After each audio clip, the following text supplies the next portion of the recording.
ওকে, আসসালামু আলাইকুম। আজকে কিন্তু আমরা রাইট ফর্ম অফ ভার্বের পার্ট ওয়ানটা করছি এবং এর ভিতরে আমরা কিন্তু সেন্টেন্স থেকে শেখার চেষ্টা করছি, ঠিক আছে? সেন্টেন্স নাম্বার থ্রি, পার্ট ওয়ানের সেন্টেন্স নাম্বার থ্রি উপর অপশন থেকে নিজেরা ট্রাই করো।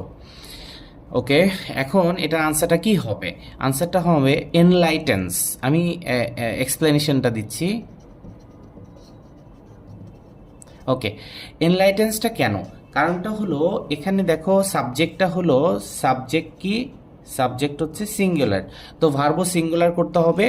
এখন সাবজেক্টের জন্য এই জায়গাটা হলো ভার্বের।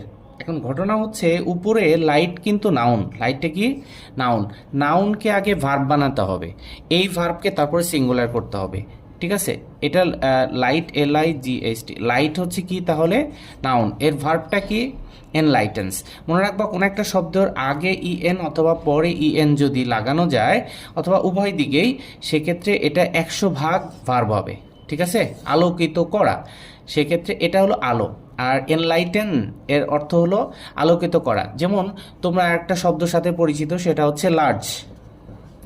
লার্জ কিন্তু কি অ্যাডজেক্টিভ, এটাকে তুমি ভার্ব বানাতে গেলে এনলার্জ, বুঝতে পেরেছো? এটা কিন্তু ভার্ব। তো এখন এখানে সাবজেক্টটা সিঙ্গুলার, ভার্বও সিঙ্গুলার করতে হবে এস বাই এর যোগ করে।